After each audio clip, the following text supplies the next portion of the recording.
Hello YouTube, how's everyone doing? It's Professional here. Welcome back to my playthrough of Ace Attorney Investigations. Hope that you guys are enjoying this series. So we finished off episode 3. Now we're going to do episode 4, Turnabout Reminiscence. And you guys told me that I'm going to really like this case, but I'm also going to see a character that I really hate in this one. So anyways, let's start this up here. Let's do it. And if you guys are enjoying this series, drop a like. It does help the series out a lot.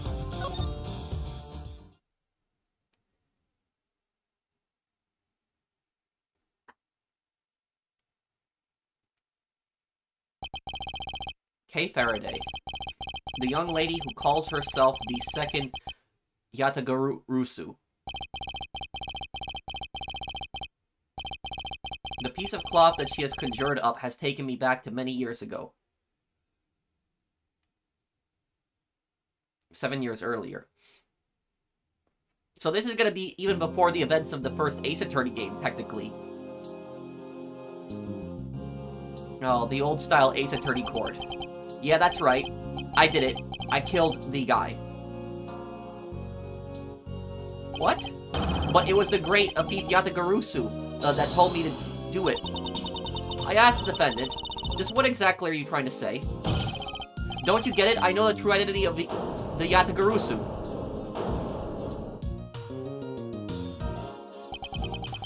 The Yatagarusu, is the... Are you saying that I'm the Yatagarusu? Don't you dare deny it. You told me to kill him when you snuck into the embassy. What? Are you claiming that Mr. Faraday is a Yatagarusu? That's exactly what I'm saying. Mr. Rell, I think we've heard just about enough out of you. Your Honor, please listen to me. I'm telling the truth. You've got to believe me!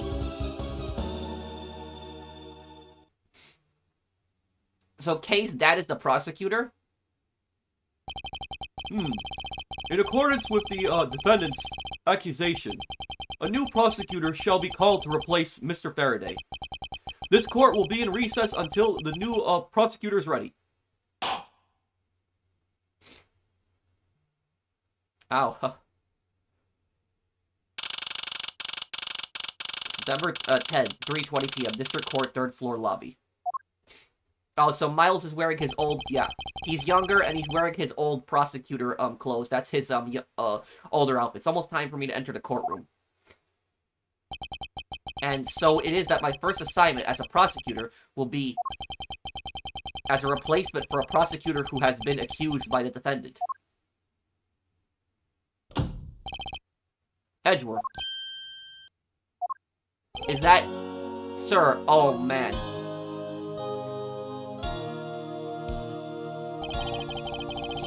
It's Von Karma. Oh man, yeah. This is before Von Karma's conviction and his trial. So Von Karma was an antagonist in the first Ace Attorney game. It was the 4th case that he was an antagonist in. You know, I think it was the 4th case. Yes. But about Von Karma is Von Karma actually had killed Edgeworth's father. So Edgeworth's father, who was a lawyer, was killed by Von Karma, but Edgeworth doesn't know that. And Von Karma then took Edgeworth in as his apprentice and basically taught him to be a prosecutor. And that's the whole backstory on how Edgeworth became a prosecutor. And then Phoenix, uncovered that when Von Karma tried to frame Edgeworth in the first game. And Von Karma ended up getting convicted. He got sent to prison. But you guys told me that he's not in prison anymore. He's dead. He died in prison. So I didn't know that he died in prison. I just know that he got sent to prison. But yeah, Von Karma is a very, very bad guy. He's a very ruthless guy. But I'll try to do his accent that he does in the anime, because he speaks a specific way in the anime. Have you read over all the documents regarding this trial? Yes, sir. I've memorized everything there is to know. Very good. The paperwork for the prosecutor substitution is just about complete. Edgeworth, always bear in mind that as your mentor, I, Manfred Von Karma, will accept nothing short of perfection. I understand, sir. To have the chance to stand in court at such an early stage in my career, I am honored and proud. As I have watched over your studies, I am giving you this very rare chance. Prove yourself. Crush the defendant's pathetic lies into oblivion. Yes, sir.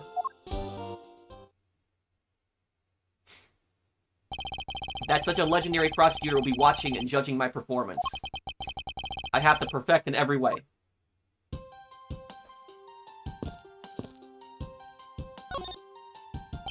Today's trial should have ended in just 1 minute. Because the defendant was picked up by the security camera, correct? Exactly. The killer had the gall to say that he only killed because he was instructed to do so. Even more outrageous is his claim that the case prosecutor, Byrne Faraday, gave the order. Ha! Faraday's such a fool. He's been cornered by his very own prey. Sir, are you an acquaintance of Mr. Byrne Faraday? Or Bird Faraday, I think that's how... He's a pathetic man who speaks nothing but nonsense. Nonsense. He once tried to explain to me a way of punishing those who cannot be brought to court. Those who cannot be brought to court. That is nonsense, for no man is above the law. So, is he really the Yatagarusu? Because the Yatagarusu is a thief who's a vigilante, basically. Goes after criminals. Well, there are always a few exceptions. However, there is no reason to even deal such individuals. A prosecutor is a guardian of the court, one with no obligation to outside matters. Thus, there is no reason to deal such individuals, I see. Edgeworth, disgracing yourself as Faraday will not be forgiven. Have no fear. I will not let you down, sir. In place the accused, prosecutor, how do you read that? Byrne or Byrne Faraday. I'll prove the defendant's guilt. Very good. I've secured an hour of recess for you to prepare to do just that. Show them all the power of Von Karma. So again, about Von Karma is, you see how he's even talking to Edgeworth? He doesn't even say, to Edgeworth, good luck, I'm rooting for you. Instead, it's just all about making myself look good. It's like, I've trained you, it's about making myself look good. It's not about supporting Edgeworth, it's about making himself look good that he trained Edgeworth. He's a very narcissistic person. Today's trial. So have you achieved a firm understanding of the case? Yes, sir. I've memorized everything that is written down in the case files. Well then, explain the case to me. I want to see if you really know what you were talking about. Understood. A murder was committed on September 8th in front of the, Kodopian embassy. Oh, so that's a new country. That's not a real country. The victim, Mr. Dead Man. I already see the pun in his name. Dead Man. Mr. Dead Man. Oh man. Some of the characters in the game, if you read their names, it's kind of like a pun. So Mr. Dead Man was a staff member at the embassy. The defendant in this case, Mr. Mackerel, was held for questioning the night of the incident as he was deemed suspicious. He was quickly placed under arrest for possession of the murder weapon and gun. Is that a Tokarev? That's a Soviet Tokarev right there. What a weird gun for a murder. Furthermore, at the time of the murder, the great thief Yatagarusu had successfully infiltrated the Kodopian embassy as well. At first, Rel claimed that he himself was the Yatagarusu, but that he did not kill Dead Man. I wonder what he expected to gain from such a desperate lie. It's possible that he wants to go down while in the spotlight if he is found guilty. There truly is no limit to people's inanity. But I digress. Continue, Edgeworth. Yes, sir. During the trial, the prosecution presented the security footage that captured the murder. The footage clearly showed Mr. Rel as the murderer. The act of Mr. Rel firing the gun could be clearly seen from the visitor's gallery. If that is the case, if they truly have him on tape like this, actually just shooting the guy, the case is pretty much over. It's still gonna go to trial, obviously, but, that is pretty much it. If you have somebody on video committing the crime, that's it. Like, literally, they are done. Like, there is almost no arguing with that. Upon seeing that, the defendant retracted his statement and admitted to the murder. The guy was wearing a hat at the same time, too, so do we really know that it was him underneath there? But we'll have to see the video. I did it because I was told to. By the real Yatagarusu, Byrne, Faraday. I'm gonna Google this right now, because I want to make sure I'm pronouncing these names correctly. I don't wanna, like, Let me see, how is this name pronounced?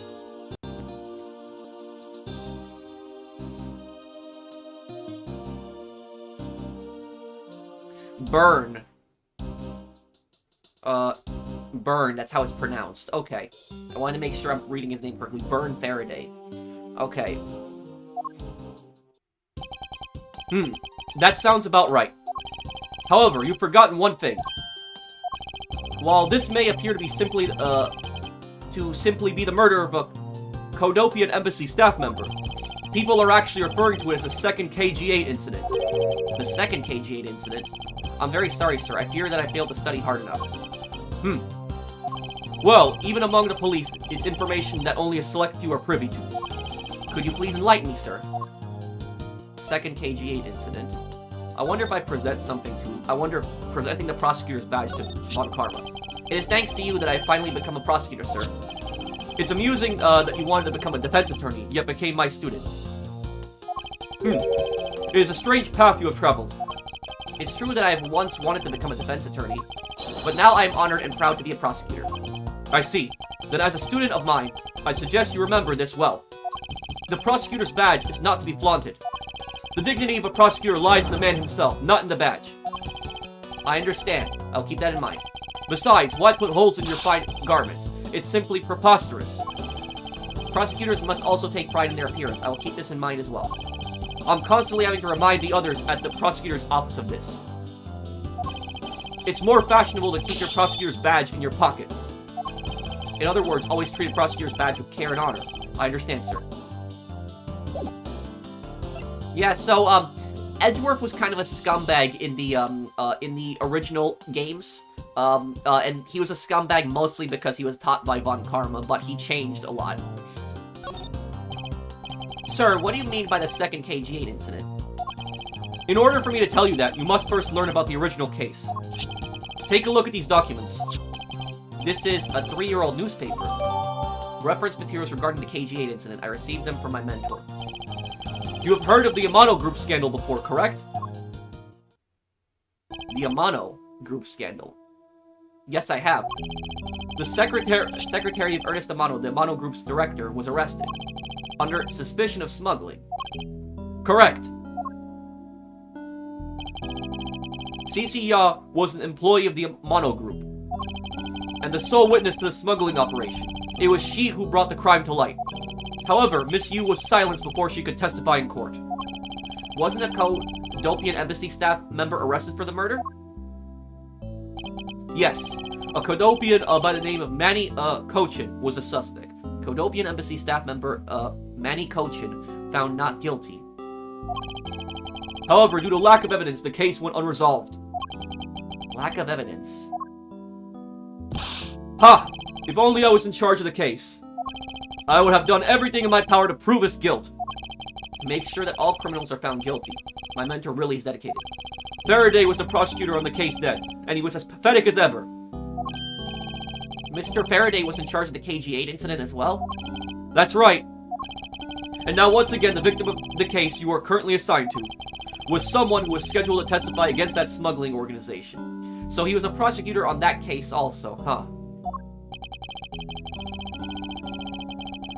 And just like last time, the victim was murdered right before he was to testify. Can we really tell if that's... Embassy staff, Mackerel. Is that Mackerel?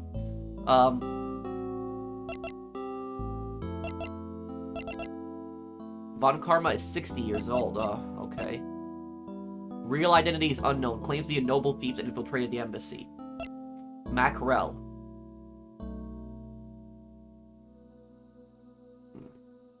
Is that really him? Can we tell that that's him from the, big... We cannot tell 100% that that's him from it.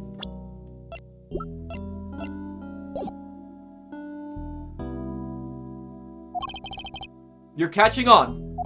The victim was murdered just before his day in court against the smuggling organization.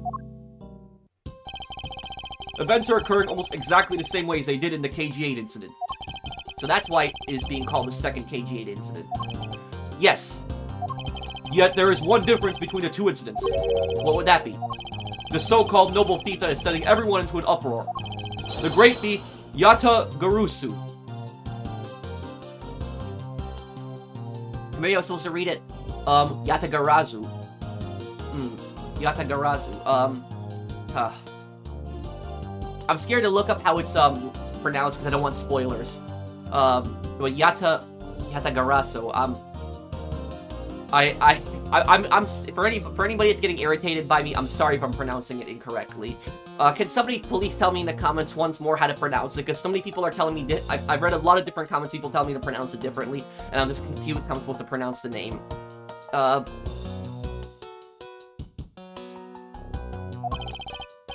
Yatagarasu. I better find out more. Yatagarasu, or so. If it is true that Yatagarasu showed up at the Kodopian embassy, what could he or she have been after? No doubt to steal any suspicious accounting records and release them publicly, or more likely to steal secrets from the Kodopian embassy itself. Since the item that the Yatagarasu stole from there was sent to the police.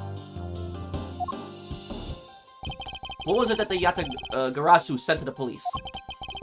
I don't know the details. Anything related to the Yatagarasu is getting the top secret treatment. Still, I find it very ironic. By returning the stolen item to the police, it was proof positive that the Yatagarasu had infiltrated the embassy on the same day the staff member was killed. Criminals have a way of incriminating themselves, wouldn't you say? That would have to be the first time the Yatagarasu has left evidence behind, correct? Yes, indeed.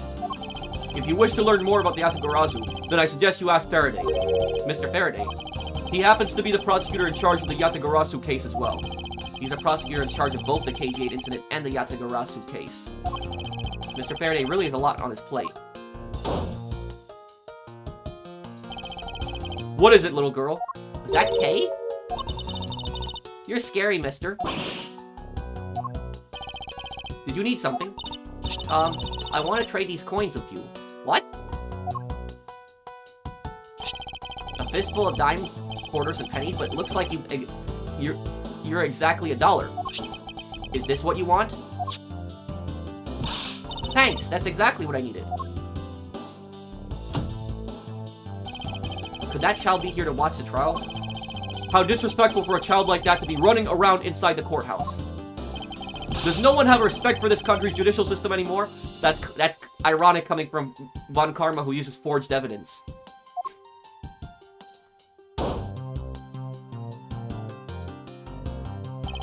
The paperwork for the prosecutor's substitution is complete. Why you?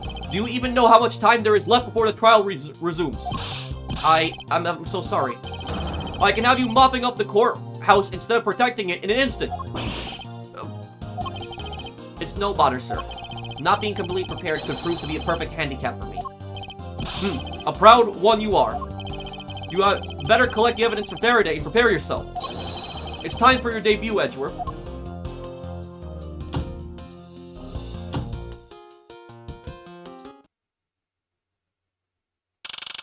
September 10th, 4 p.m. District Court. Courtroom number 3.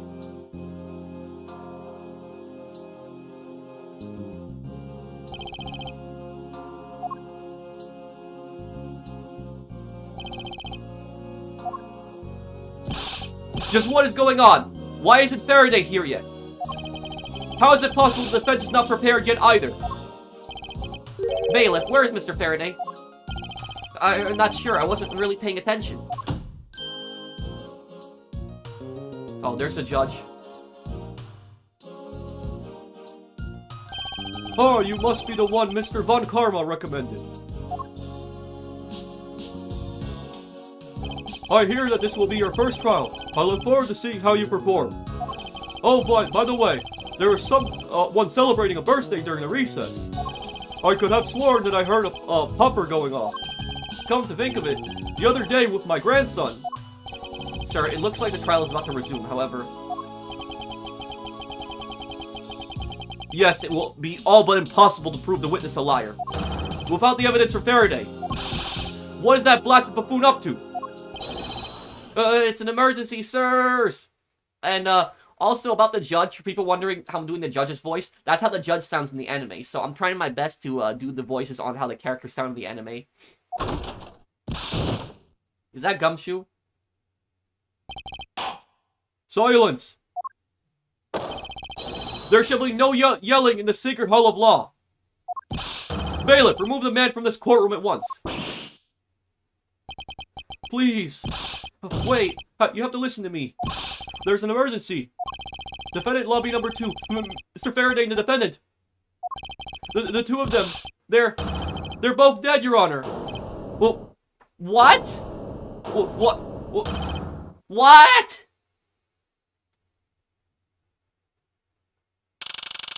September 10, District Court, hallway.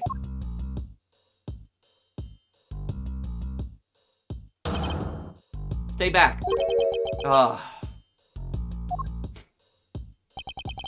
No one's allowed on the crime scene, period. Who the hell are you? That's not a good jacket to wear. Your jacket is full of holes and so is your tie. Just who does this oddball think he is?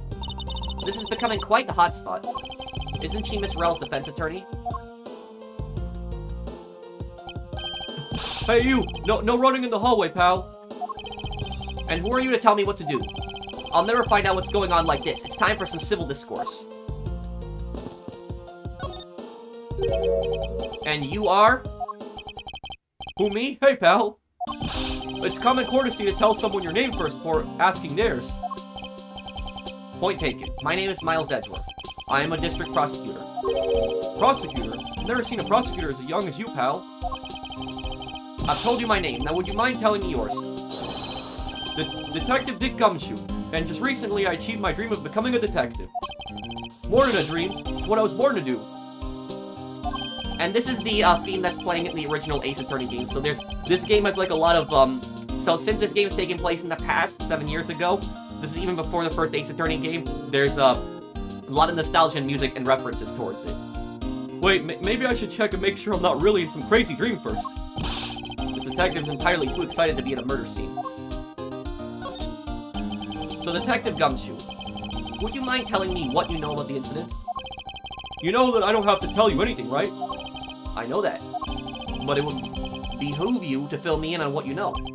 Wow, you're a proud one for such a youngster, aren't you? Well, anyway, Detective Bad is the one in charge here. Detective Bad? So you're just gonna have to ask him for all the details, okay?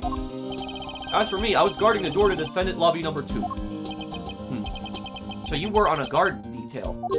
Did you notice anything strange while you were on duty? Well, I freaked out when I heard a gunshot, and then I kind of froze. Your detective and a measly gunshot scared you that much. Then again, I can hardly claim to not know what it's like to hear one at close range. Then Detective Bad came running to the scene. We went to lobby number 2 together, and both men were lying there dead. Is that everything? Yeah, that's it. I was in the hallway the whole time, but I didn't hear a single peep of a struggle. Interesting. Other than the gunshot, you didn't hear a single sound of commotion. Was in a hall on guard duty. Other than gunshot, didn't hear a sign of a struggle.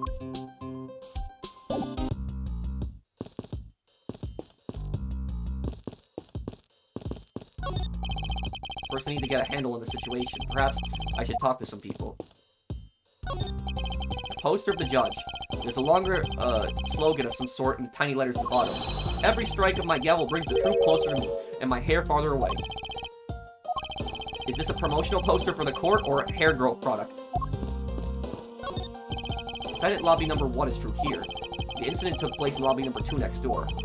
I shouldn't allow myself to be sidetracked like this. I better get a move on. A drink vending machine. Ack. Now is not the time to be pondering what kind of drink I want. What's this? The sofa looks like it's seen a fair share of use.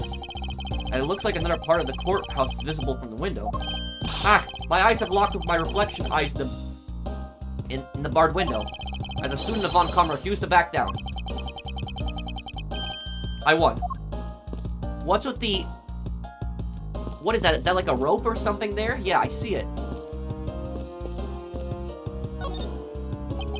Do you have a minute? You know, I'm not really into talking to people I don't know. Especially at a time like this.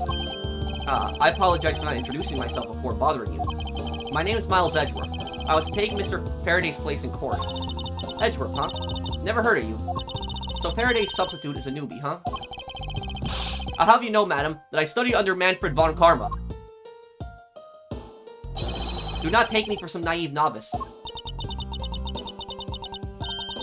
Phew! You... Do not take me for some naive novice? So you're a student of Von Karma. I should have... Those clothes are a dead giveaway. Stop right there! These are the garments of one who gallantly presents the facts.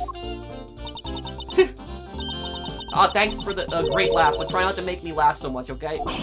I wasn't trying to do anything of the sort. Just kidding. I was just goofing around. By the way, do you know who I am? My name is, Callisto Yu. And if you're telling the truth, then we were about to go head-to-head in court. Wait a second. The victim, Miss Chi Wu. The defense lawyer is related to the victim from the KG8 incident. I knew I saw that name somewhere. She's related to the... Yeah, she's related to her. I wonder what the relation is. But of course, I've heard much about you, Miss Yu. Phew. But of course. I've heard much about you. You're a regular Shakespeare. Did I say something funny? I'd like you to update me on the situation. I don't really know anything. Why don't you try talking to those detectives over there? If that's the case, then why are you here? What's so funny? It's just that the way you speak is so tactless. The person I was going against in court until only a little while ago was just murdered. It's not like I could go back in the courtroom pretending as though nothing happened. That's a good point. I apologize for asking such an insensitive question. It's fine. Don't worry about it. I wonder if I can present her the KG8 incident. Miss Yu, what do you think about this piece of evidence? Actually, Edgeworth, I'm interested in finding out what you think about it. I don't really know all that much about it. Then I don't really know all that much about it either. Ew, haha. Sorry, guess I can't be of any service.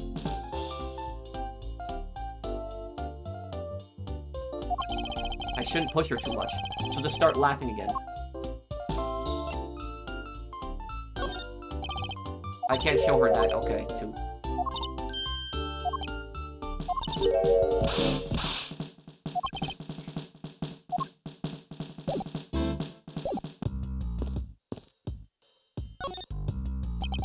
Excuse me, but who are you? Detective Tyrell Bat. Homicide. I was informed of the situation and came as quickly as possible. So how did you arrive and inspect the body before me?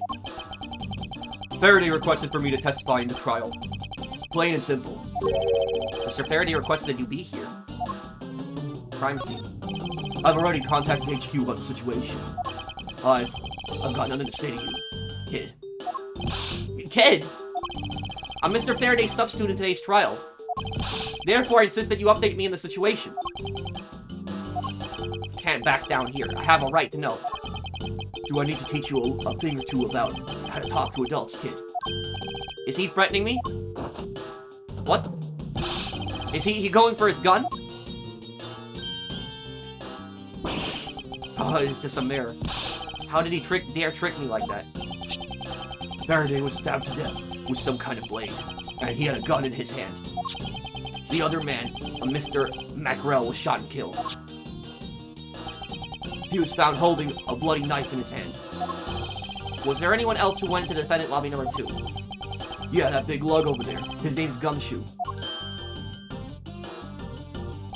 He was in charge of guarding the place. He's claiming that no one else entered the room. If that's the case, then they must have killed each other, correct? Maybe. Such impudence. This guy really is testing my patience. Why was I not informed that you were going to testify in court? Homicides aren't my only gig. The Yatagarasu case is also one of my assignments. So you were called upon to comment on the Yatagarazu's characteristics. In order to assess if Mr. Faraday really was a Yatagarazu or not? Well. Looks like you just might have a brain after all in that head of yours, son. It's a son! I'm not your son, Pops. Miss Yu. There's someone here who wishes to see you. Who is it? A Canopian embassy staff member by the name of Manny Cochin. Manny Cochin. Manny Cochin, the guy from the case. Yes, that's him. I recognize that name too. There's too many yeah, there's too many coincidences here. She's involved. What? What's going on? Detective Bad and Miss Yu's moods just changed all of a sudden. Wait a second. Wasn't Manny Cochin? I'll be right there. It's nice to see you again, Miss Yu. Why are you here? I have no desire to ever see you again. Now. Actually, would you mind stepping outside for a brief chat? Fine, let's go.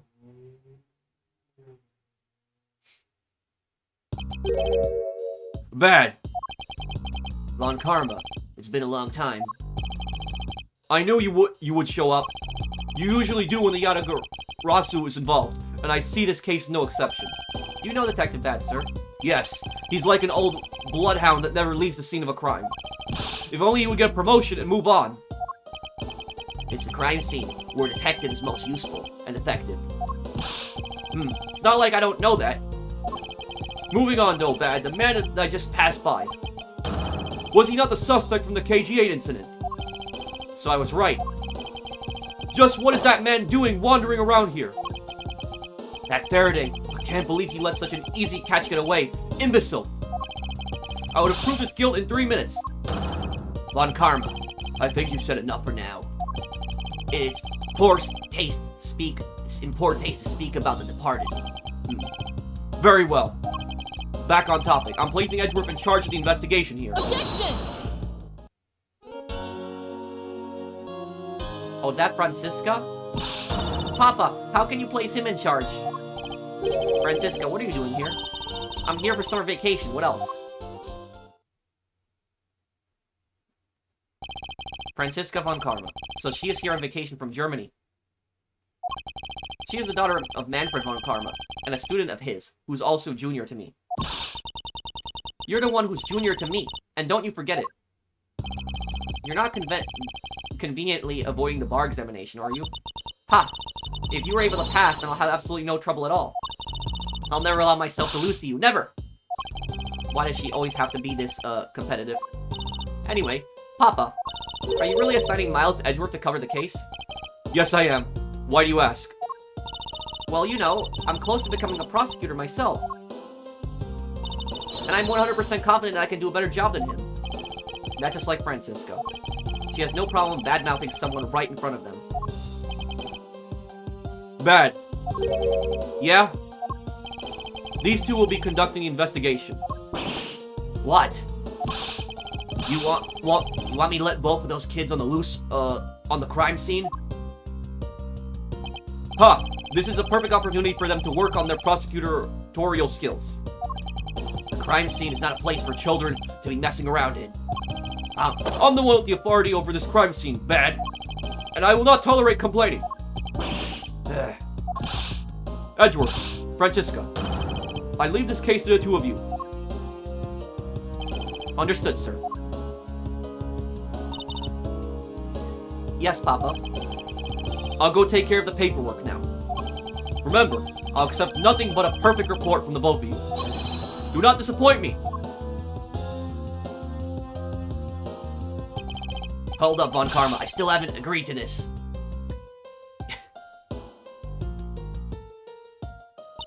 Miles Edgeworth. It's been quite some time, Francisca. This will be the perfect chance for us to see which of us is truly worthy of the Von Karma name. Wouldn't it kill you to at least say hello? Long time no see. Very good. Just because you became a prosecutor first doesn't mean you can act all proud. Well, he's not. She hasn't changed a bit. Miles Edgeworth. As I was saying, we shall see which one of us is worthy of the Von Karma name. For crying out loud, I've been reduced to a babysitter. It looks like Mr. Von Karma was successful in convincing the detective. That's just like him, he never fails. Now, I'd appreciate if you could quickly run me through the facts, Detective Bad. You're better off checking things out on your own. Very well. Seems like getting help from Detective Bad will be a most arduous task. September 10th, 4:15 p.m. District Court, Defendant Lobby, number 2.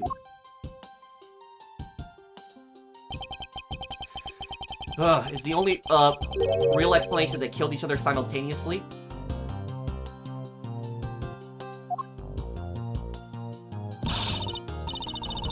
Miles Edgeworth, you should listen to someone until they are finished talking. What are you talking about? I'll only say it one more time. This is a competition to see who is truly worthy of the Von Karma name. A competition? The person that figures out the truth first wins. So the person who doesn't discovers the truth is a dishonor to the name? Exactly. I don't care that you became a prosecutor before me. I simply refuse to hear any more foolish things come from your foolish mouth. Fine, whatever makes you happy. Can I take that as you accepting my challenge? Once again, whatever makes you happy. Ha. Well then, let's begin the investigation, shall we? I'm going to find the perfect evidence and prettily present it like the professional I am. No, I'm the professional here. Competing to discover the truth behind a crime. How delightfully childish. Oh? You kids over there, hold it. Kid! Ah, serves you right, Miles. He just called you a kid. I said kids. Kid. How dare you call me a kid as well? I'll do what I please, and I won't allow you to cause a ruckus on my crime scene. Hey, big guy. You're going to watch over these two. Yes, sir. Detective Bad, sir. Now, do what I say from now on, kids, okay? You better not get in our way, Scruffy. You'll feel a bite of my whip if you do. Eek! Then you, prosecutor boy. Let's get your investigation started already, alright? Great. Now even that detective is treating me like a child. Alright, it's time to get investigating. Get a move on, prosecutor boy. My name is Miles Edgeworth. And if you were to call me prosecutor boy one more time, it will be my duty as a prosecutor to look into your monthly salary. That's a running joke of Edgeworth constantly talking about Gumshoe's salary. What? And what would you do with my salary after you saw how much it was? That's up to you now, isn't it? Really? Sounds good, pal. He's so naive. Begin investigation. Okay. Detective Bad, may I have a word with you? What is it? It appears that both a knife and a gun were used as murder weapons. Yeah, it does. That leads us to our first question in the investigation. Where did the men acquire the weapons? The gun was inside of Faraday's bag. It was a piece of evidence that was presented in the trial earlier today. It was used to kill the Kodopian embassy staff member. But I never heard anything about the knife. Mr. Rell was being held by the police. There's no way he could have brought it in. Which means it's possible that Faraday had the knife on him from the start as well. Could it have been a piece of evidence that had yet to be presented? But then, why doesn't Detective Bad know about it? Wait, what if? It's possible Mr. Faraday brought the knife in under the guise of prosecutor's evidence. He could have then brought it out and attacked Mr. Rell with it. Huh. Maybe you've got a brain in there after all, kid. Is he going to treat me like a child forever? It looks like Mr. Faraday attacked Mr. Rell first, who then counterattacked. That's the only logical conclusion you can draw from a scene like this. Not yet. I feel that it's much too early to be drawing conclusions already. I must first find conclusive evidence, so as to protect the honor of the Von Karma name. Let's take a look at this body. It looks like Mr. Faraday fell on top of Mr. Rell. At first glance, it seems like they must have killed each other, however. Using logic, the only logical conclusion is, aha! What was that outburst for? My detective instinct just hit me real hard. If Mr. Rel was, if it was Mr. Rel that fell first, see? You don't need a detective's instinct for that. It's common sense. I suppose we won't know much more than that until after I examine the bodies. I won't rest until I've inspected every suspicious-looking nook and cranny. What's this? Why are there plastic bags scattered all around? Those bags are for keeping evidence safe, pal. I know that much, detective. You sure are good at this stuff, aren't you, pal? Normally, I'd be happy when someone compliments me, but was this guy? Anyway, could these plastic bags be evidence of a fight between the two men? Plastic bags used to store evidence are strewn all over the floor.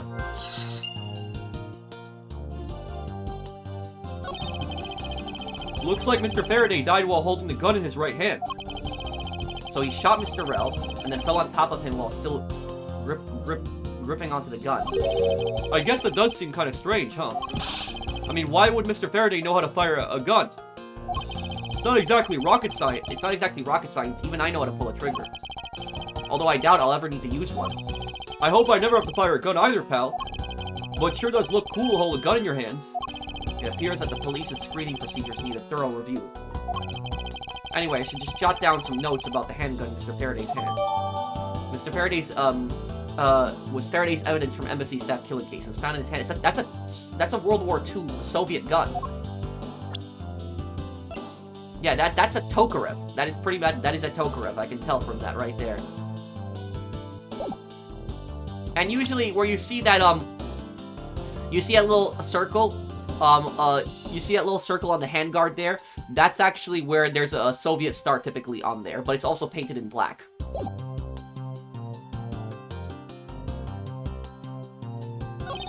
Mr. Faraday, how ironic is it for him to lose his life in a courthouse? Yeah, why did it have to be like this? I don't know what to say. Can't believe this happened while I was on watch, pal. Rather than beating yourself up, you should spend your time continuing the investigation. Then you become a detective in order to solve crimes? Yeah. Then get back to work. Find out the cause of his murder. Right, I'm on it, pal. First he killed a Konopian embassy staff member, then he was murdered himself. This guy wasn't exactly an angel, you know. Oh, what makes you say that? Well, he's been hauled in, the precinct several times for theft and assault, pal. So yeah, he's definitely the type to have committed a murder or two. Well, he did admit to killing Mr. Dead Man. Or Died Man. Hey, good point, pal. I know my detective's intuition was telling me something. Detective's intuition. Yup, do you know about it? It's a special feeling that all the tech... We don't have time for this conversation right now. Let's return to the investigation.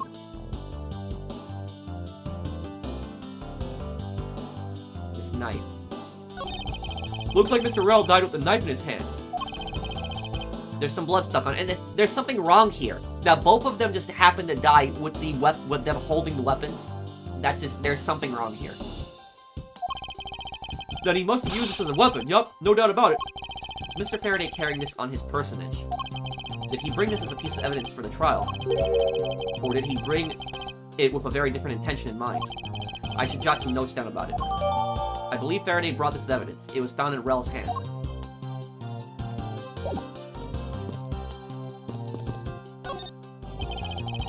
I won't rest until I inspected every suspicious looking nook and cranny.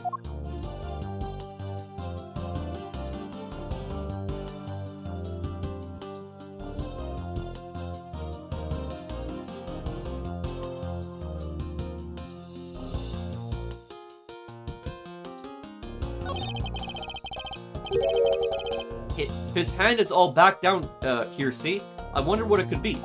If you look closely, this blotching pattern resembles an ink stain. Mr. Faraday has ink on his left hand. Why is there ink on such a place anyway? An ink stain, yes. I usually get ink on my own hand when I use my, feather pen. Wait a second. A feather pen? I've never seen one before. Sure you are just making up, pal? Mr. Rel's cause of death was from being shot, correct? Hold on a second.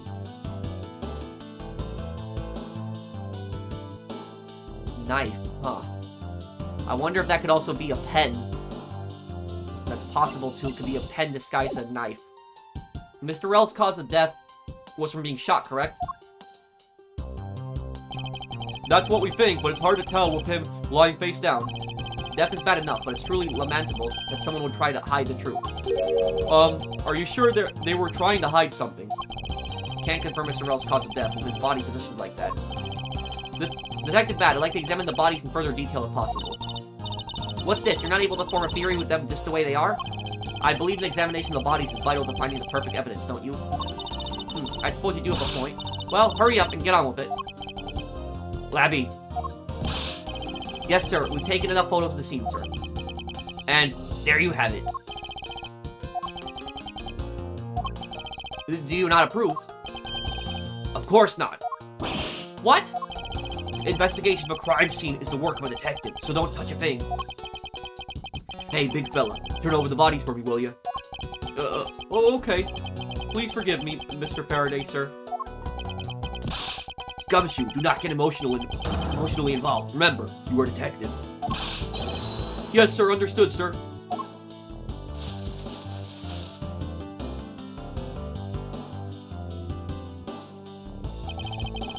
I won't rest until I've inspected every suspicious-looking nook and cranny.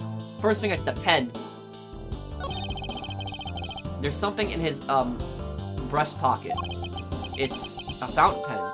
The fountain pen in Mr. Faraday's pocket is an especially nice nib. Hey, you know, I always keep a pencil behind my ear. It's because Detective Bad is always telling me you should always write your name on everything you own. Yes, somehow you do strike me as quite a forgetful individual. There's a knife wound in his chest here, see? I wonder if the wound matches the knife Mr. Rel is holding. Labby. Yes, sir. Verifying now, sir. Make it quick. From the look of things, one could deduce that the knife Mr. Rel is holding is what killed Mr. Faraday.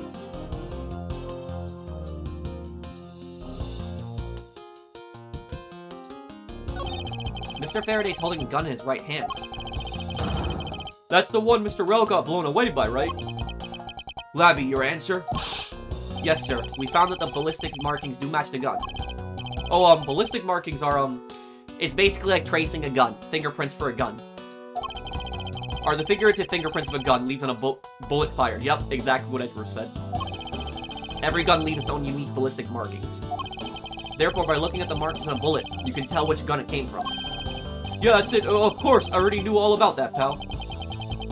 Maybe you're better off going back to the academy. Eek! Come on, sir. Cut me some slack, will you? So the bullet that was fired from this gun is what felled Mr. Rel.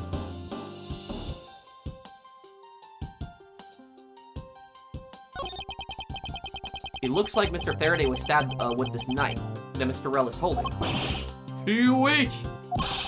What's wrong, Detective? My stomach's starting to hurt from just thinking about being stabbed.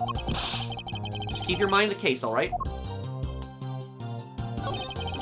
Shot in the chest. Takes some guts to fire a gun in a courthouse. I mean, I've been a detective for a whole week and I still haven't fired a single round yet. There aren't any burn marks in his clothes. That must mean... Wait, burn marks? Burn marks would indicate that he was shot at close range. So, there's something wrong here. How would he have stabbed him? How he would have stabbed him if he was shot at close range. A round grows very hot as it's discharged from a firearm. Therefore, burn marks are usually left when a shot is fired from point-blank range. Ergo, Mr. Rel must have been shot from at least a yard or two away. Found in Faraday's hand. Bullet that killed Rel was fired from a few yards away. You sure do know a bunch of neat stuff for your age, pal. Apparently, this detective has as much common knowledge as your everyday marsupial. Let's now try to understand how the two men died. First, Mr. Faraday took the gun and the knife out from today's trial evidence. Then he aimed the gun at Mr. Rel and fired. However, Mr. Rel managed to grab the knife and counter Mr. Faraday while being shot. Then the two men fell together where they stood. That is my theory in any case. What a crazy way to go. Still, something about that explanation just doesn't seem right. Notes pertaining to, Byrne, Faraday, and Mackerel. I believe I now have a firmer grasp on what happened here. It looks like the sofa is ready to be disposed of. It's so soft, I could sleep for all 24 hours of the day on this thing. only I could dispose of him. What's with this window? The window is open, and there's a fresh, flowery scent in the air. Oh, the flowers in the garden down there are so gross and ghastly. The killer could have escaped through the window. Do you think maybe you could try offering something useful for a change? Well, at least there's no way someone escaped from this window, pal.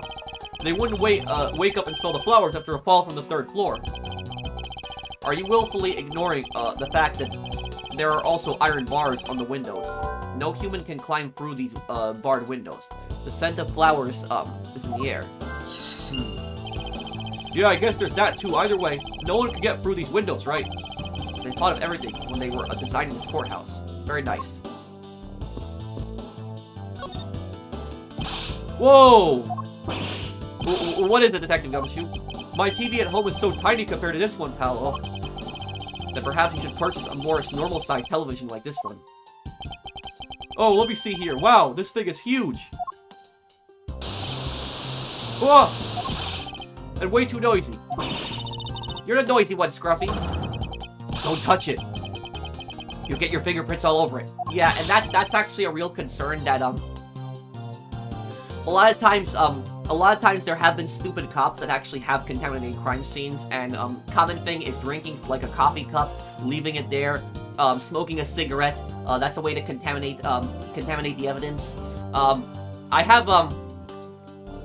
I will actually tell you guys a horror story. I'll tell you guys a horror story once.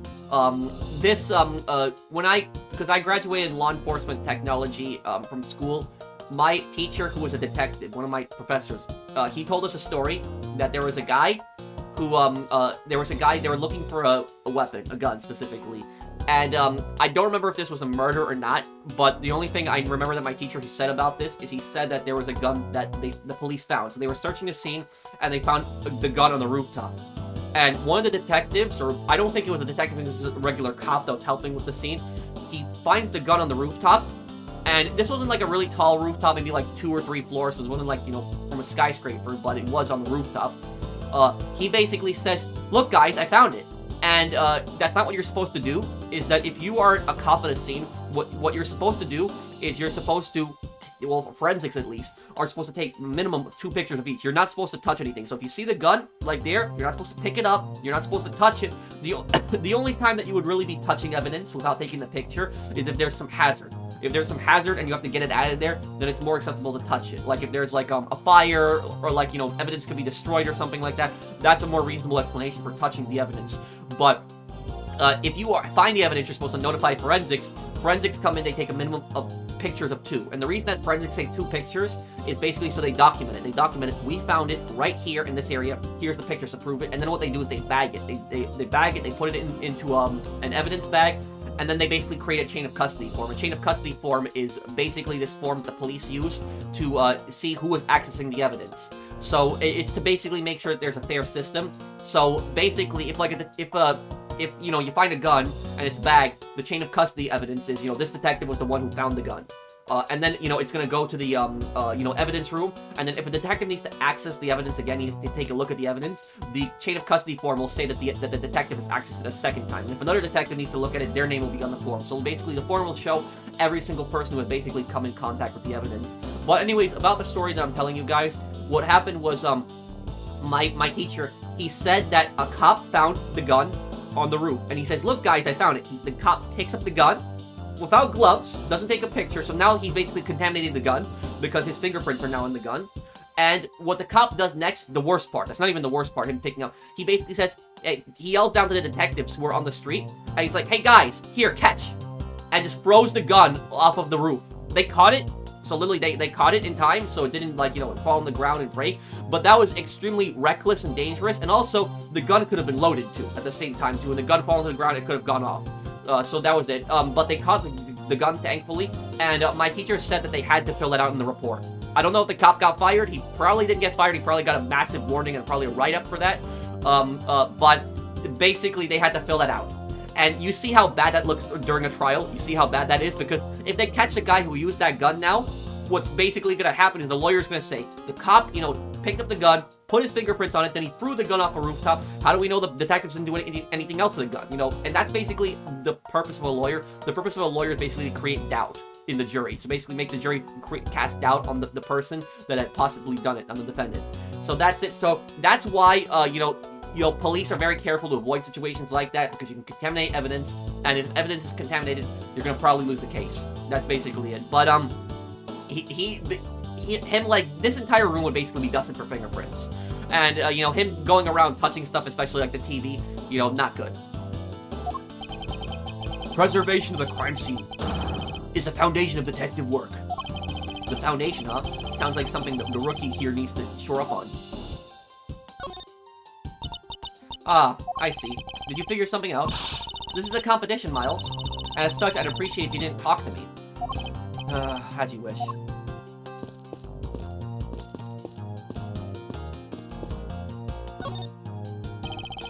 There are some plastic bags stacked up on the table. There's a tea set too, but there doesn't seem to be any sign of a disturbance. Yeah, the table's all neat and tidy. Tea set and plastic bags on top of the table are completely undisturbed. Maybe they were super quiet in their scuffle.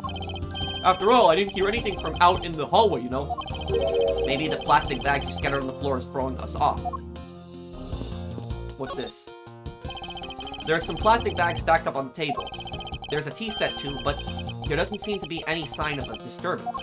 Yeah, the table's all neat and tidy. Maybe they were super quiet in their scuffle. After all, I didn't hear anything from out in the hallway, did you? Maybe the plastic, so yeah, same thing, okay. What's this bag? What is this? There's some stuff in the bag, pal. I suppose this was Mr. Faraday's bag. It's probably trial evidence I was supposed to collect from him. This is the evidence. Oh, I better not touch it. I'll leave prints on it. Yeah, don't. You just not pay attention to anything you do.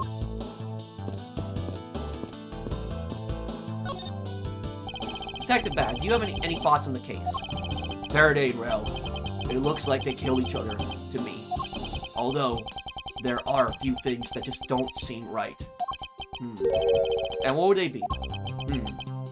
Why don't you try thinking on your own first before you bother me, boy? Oh, but now I've been downgraded as boy? Okay. This decorative plant's foliage is quite nice. It's actually soothing to be around it. Perfect. I should purchase one for my room.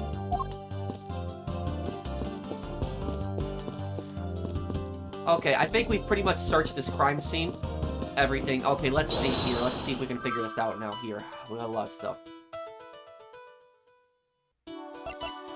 The fountain pen in Mr. Faraday's pocket has especially nice nib. Ink stain. Mr. Faraday's ink on his left hand. Why is there ink in such a place? These two are connected. That splotch on Mr. Faraday's hand. I wonder if it might be the ink from his fountain pen.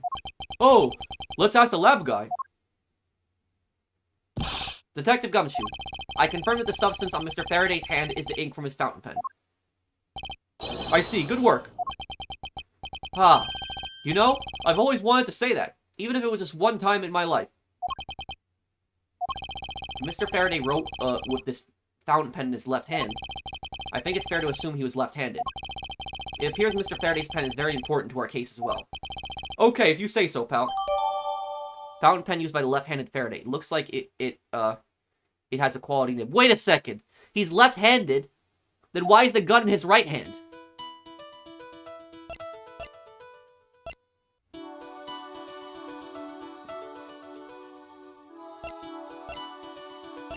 The tea set and plastic bags are on top of the table, completely undisturbed. Plastic bags to store evidence are strewn all over the floor. Neat and tidy table. I think this is to throw us off. Let's see.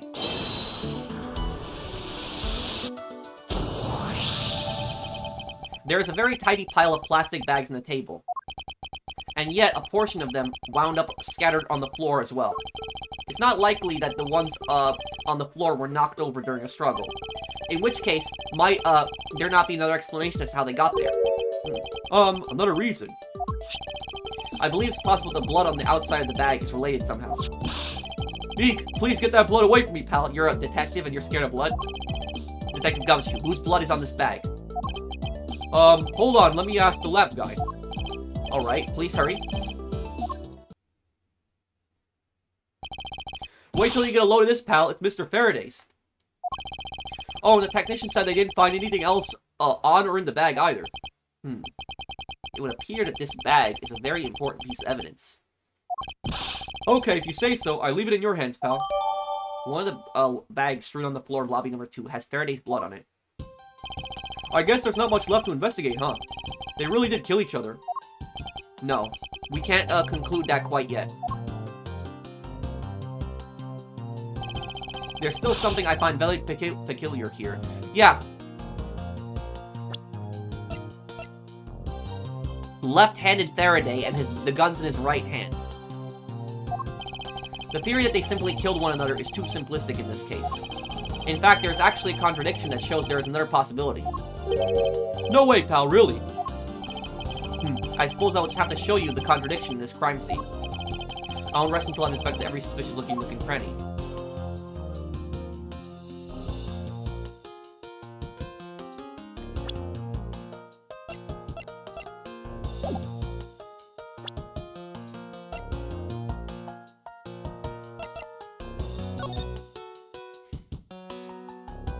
Time of death, September 10, approximately 4 p.m. Discovered immediately after a gunshot was heard. Remarks about the bodies. Faraday died of a stab, knife stab to the chest. Rel died of a bullet wound to the chest. There was no gunpowder burners close, suggesting he was shot a few yards away.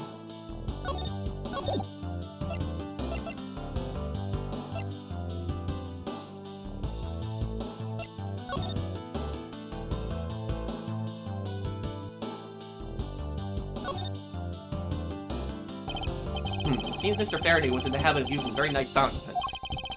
That's the total opposite of me. I don't get these things at all. Yeah, well, I think the pencil behind your ear suits you just fine. Really? You think so, pal? Man, I knew it was worth something. That wasn't exactly a compliment, Detective.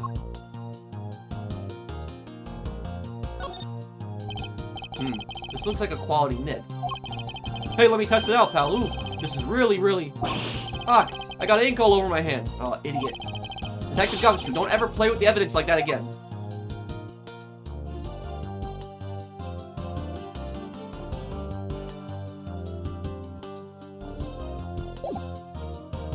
Yeah, the contradiction is that this.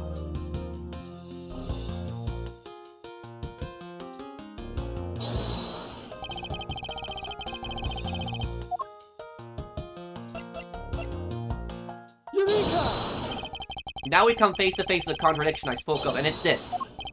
Mr. Faraday used his left hand to write with his fountain pen. Ergo, he is left-handed. And yet the handgun is in his right hand. Don't you find it odd that the left-handed Mr. Faraday would hold the gun in his right hand? That, lady and gentlemen, is a great contradiction haunting this crime scene. Hey, you're right, pal. It does seem kind of strange. But how could something like that happen? The facts add up to one conclusion, and one alone. Someone else put the gun in Mr. Faraday's hand after he died. Someone else. Plastic bags scattered on the floor, and a gun in the wrong hand. I sense the presence of a shadowy figure behind this case. A person of violent intent who is serious about keeping the truth from us.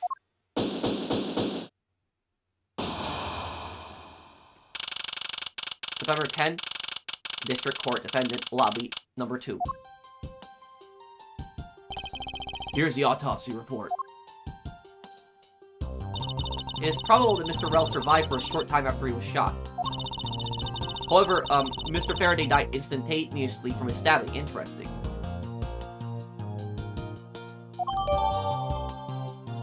Notes pertaining to Burn Faraday Mackerel. It looks like we now know everything we need to know about this case. Are you sure we know everything?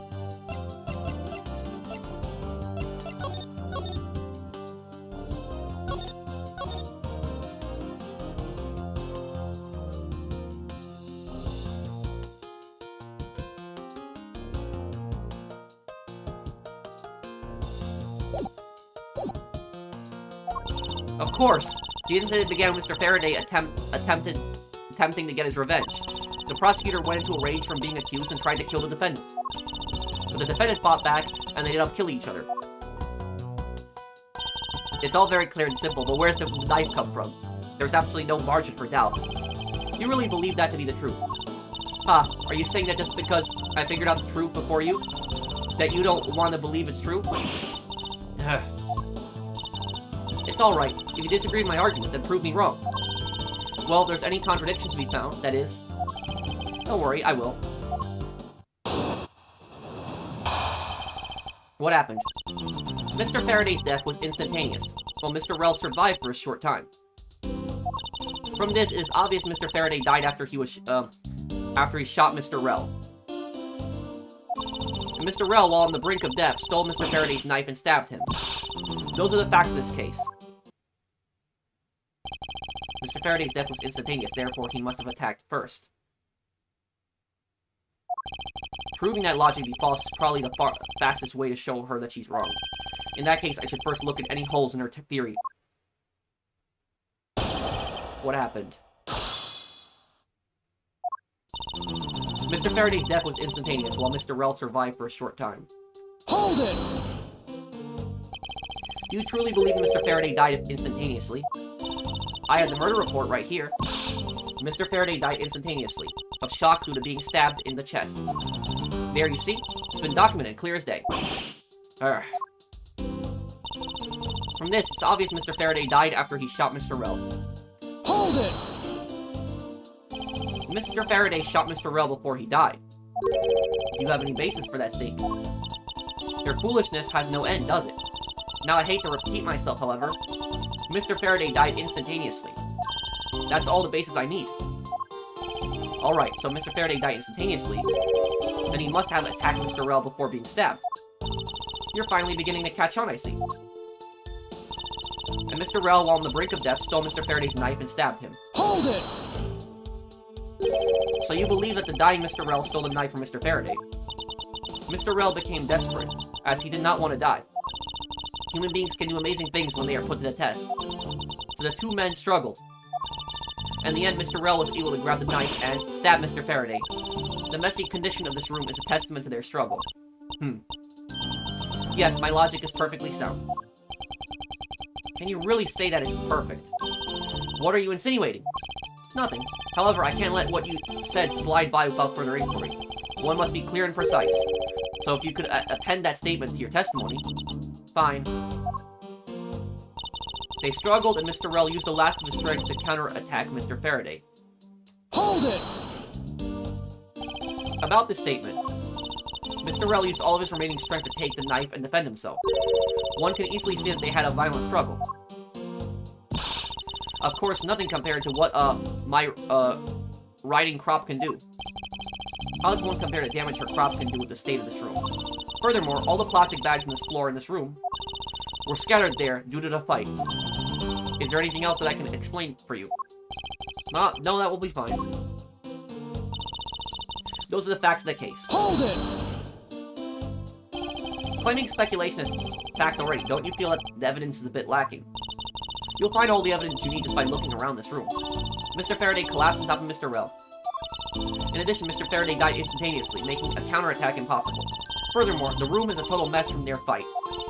Heh, I dare say there's more evidence here than you could whip a whip at. It looks like she's becoming more and more confident. And, looking at this place, she might have a right to be. After all, everything here seems to support her theory. It looks like you're starting to see my point. I've as good as won her little competition. There's something strange about Francisca's theory. I should compare her claim with the data I've gathered around this far. I just know there's a contradiction somewhere. They struggled, and Mr. Rell used the last of his strength to counterattack Mr. Faraday.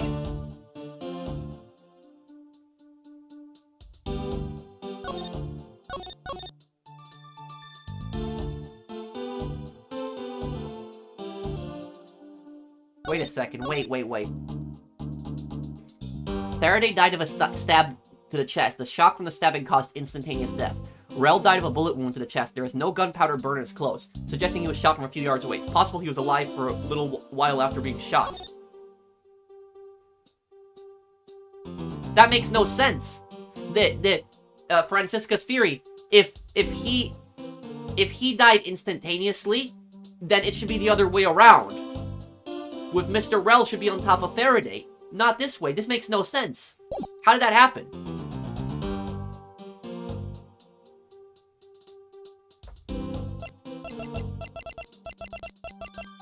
It's this, yeah.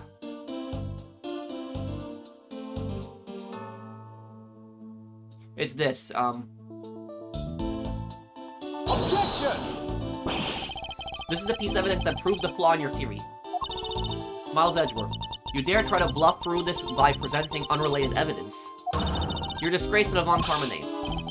Could I have it all wrong? No, it's...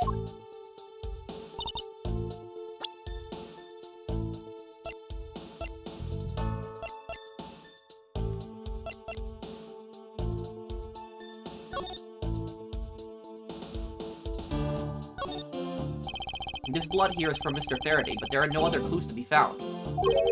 Which begs the question. Do I need to put this bag inside another bag in order to preserve this evidence? Okay, let me take a look here. It's something else then.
There's something else not right here.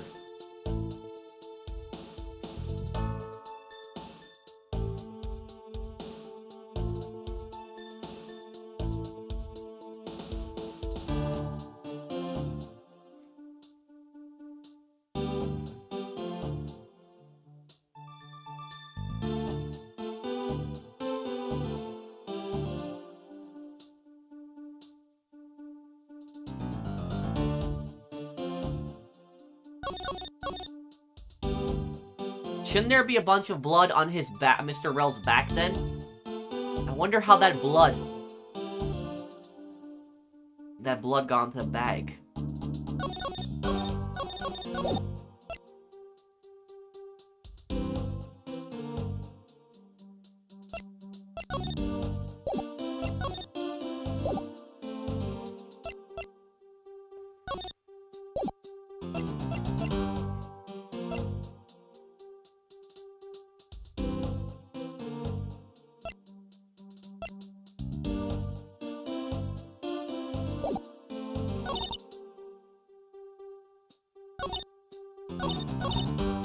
They struggled and Mr. Rel used the last of his strength to counterattack Mr. Faraday. But the thing about this is Detective Gumshoe's testimony was in hall on guard duty. Other than the gunshot, didn't hear a sign of a struggle. This one, probably. Objection!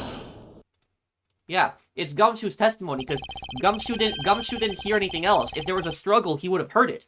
But I rest my case, though, that I think I'm also right on my point, too, is that there's something not right here. Because if Mr. Faraday died instantly, then he would have been dead on the floor, and if Mr. Rel had survived for a little bit longer, he would be on top of him. It wouldn't be the other way around.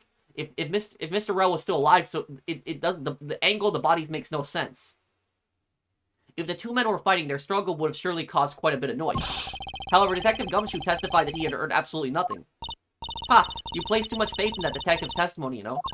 But for the sake of argument, let's say that there wasn't a fight. How did Mr. Rel get his hands on a knife? Mr. Faraday's bag was sitting right here in lobby number 2.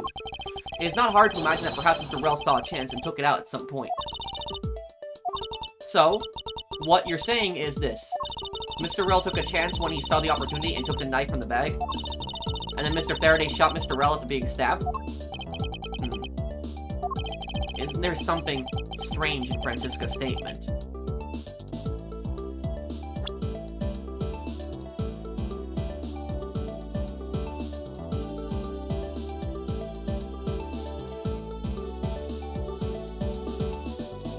Mr. Faraday shot Mr. Rel after being stabbed. Yes, there is something's off. Wait, something doesn't add up.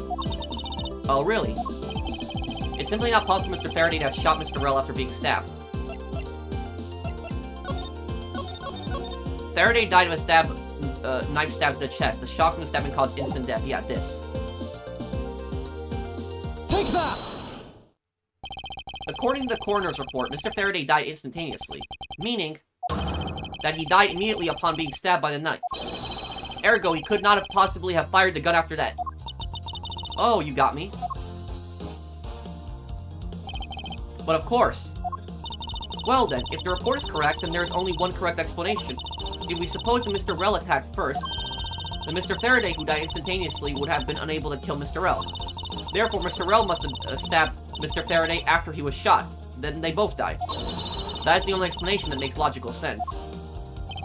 Negating your opponent's ideas in order to prove your own theory. I see you've been studying, Francisca. I just wanted to explain it to you as simply as possible, before you foolishly propose a foolish theory that only a foolish fool like you could. How naive of you to believe that only your opinions are valid, and still expect me to discover the truth that the crime scene offers you. Francisca, you've still got a ways to go. What are you talking about? Are you saying that there's a flaw in my logic? Mr. Faraday died instantly. And the fact that he did is what gives rise to the contradiction in this scene. The contradiction here in this crime scene is the order the bodies fell in. Yeah, I was right. I was right earlier. So when I was showing her the picture, I should have been right on that too. But the game wanted me to show Detective Gumshoe's testimony instead. The order the bodies fell. Let me get this straight. What are you are arguing is this. Mr. Faraday took the gun from his evidence bag and shot Mr. Rel. Then the wounded Mr. Rel found an opportunity to take the knife and strike back. Upon being stabbed, Mr. Faraday died on the spot and Mr. Rel died thereafter. If that's the case, then how do you explain this? Take a good look at the order in which their bodies are piled. No! Mr. Faraday's body is lying on top of Mr. Rel's. Therefore, Mr. Rel must have died before Mr. Faraday. Impossible! Yes, I agree that it seems strange no matter what angle you approach it from. Which means that the real mystery behind this crime scene that we're going to solve is... No, not so fast, Miles Edgeworth. What now?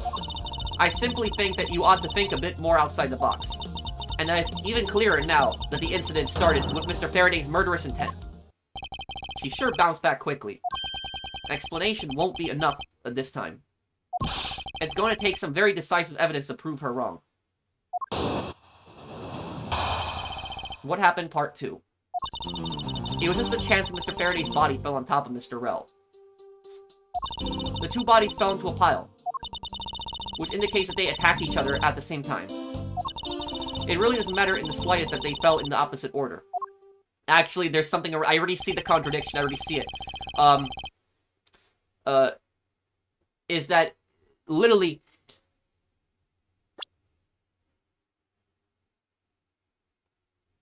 They attacked each other at the same time? No. No. That's wrong right there. That's wrong. Because if they attacked each other at the same time, then Mr. Faraday would have to have been at close range and shot, and there would have been burn marks, but there wasn't. All I have to do is find a hole in her logic. Once I do, I can then present her with the evidence that proves the contradiction. What happened, part 2? It was just a chance Mr. Faraday's body fell on top of Mr. Rel's. Hold it! About that. Pressing someone's testimony in order to gain some time to think. You're a real one-trick pony, aren't you? It's too bad, your trick, only works on fools. That wasn't my intent. Simply wish for more details to how Mr. Faraday ended up on top of Mr. Rel. Someone's impatient. I was just about to explain everything to you. So do you think you could hold on for a minute? Francisca, I'll make you a deal. I'll hold on if you hold on to that whip of yours. Oh, I'll hold on to it all right, as I whip you. Well, now that you've quieted down a bit, I'd like to continue if you don't mind. The two bodies fell into a pile. Hold it! The two fell on top of each other? Don't you find that just be a bit strange? Not at all. I can see it in her eyes. She's dead set against me from the bottom of her heart. Miles Edgeworth, once I'm done here, you'll see that there's nothing strange at all. Now then, the two men fell into a pile. This is the contradiction right here, which indicates they attacked each other at the same time. This is the contradiction. Hold it! What do you mean by they attacked each other at the same time?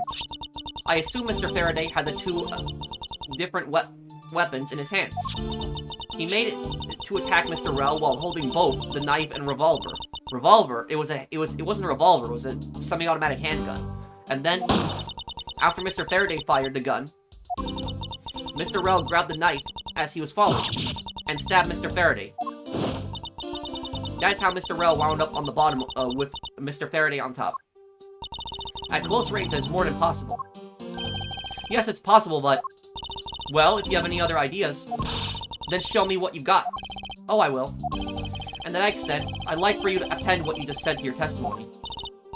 I don't see any point to that, but as you please. Good thing I pressed her. The fact indicates that they attacked each other at the same time from close range. No. The gun. Look at the Tokarev. Found in Faraday's hand. Bullet that killed Rel was fired from a few yards away. Yep. Not close range. Objection! So you believe they killed each other at close range? Sorry, but that's impossible. Just as it is written in the crime scene notes. The firing of the handgun did not leave gunpowder burn on Mr. Rel's clothing. Yep. Therefore, Mr. Rel and the gun must have been separated by a distance of at least 2 or 3 yards. Yes, this is by far the biggest contradiction. The two bodies are piled up on each other, yet the gun was fired from a distance. And with there being no chance that Mr. Rel moved that far after being shot, that leaves only one possible explanation. What a completely foolish line, a foolish thought from a thoroughly foolish fool. If I'm not right, then who was it that made the first move with the intent to kill, huh? Who? The person that attacked first with murderous intent, that would be...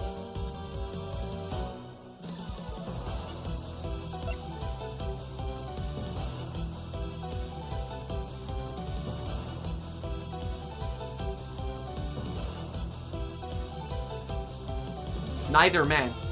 There's somebody else involved.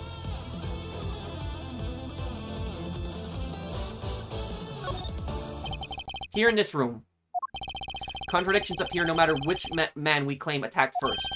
Thus, there can only be one explanation. There was a third person here. Yeah, there's too many contradictions. The bodies are piled up. If Mr. Faraday died first, his body would be first on the ground, and then Rel would be on top of him.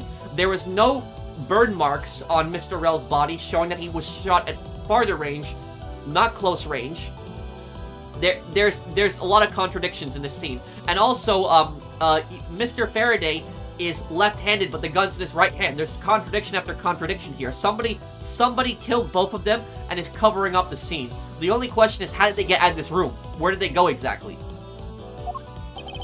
It was that third person who killed both Mr. Faraday and Mr. Rel, and set their bodies up to make it look like a double murder.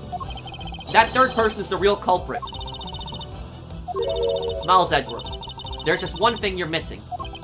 Evidence, correct? Exactly. Everything you've said up until now is nothing but a story played out in your head. However, this is where the real test begins. Can you prove that there was a third person involved in this crime? Of course. The third person was truly here. That fact would resolve the glaring contradiction. The proof that this has all been a setup made to look like they killed each other.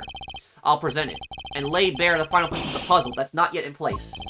What is the piece of evidence that proves that there is a third person involved?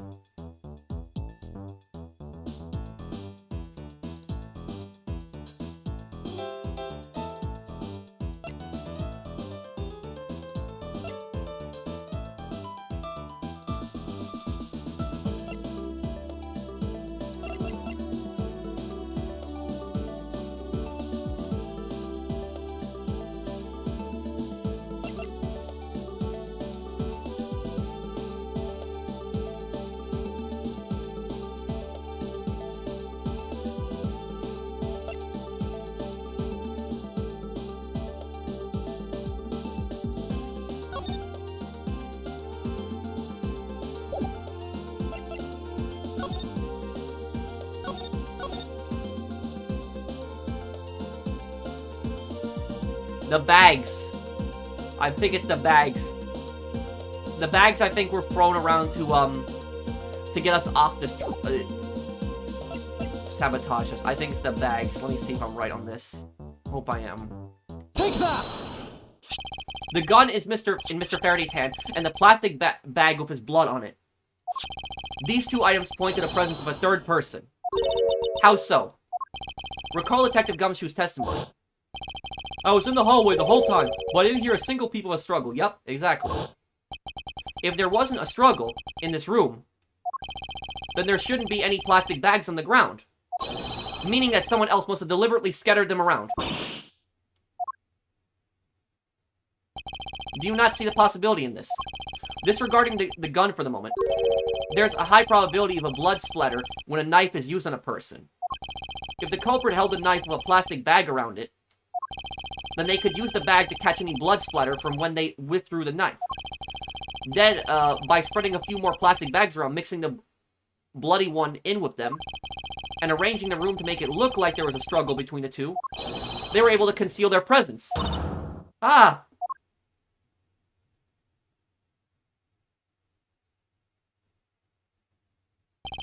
Looks like we've still got a long way to go in this investigation. Yes. Objection!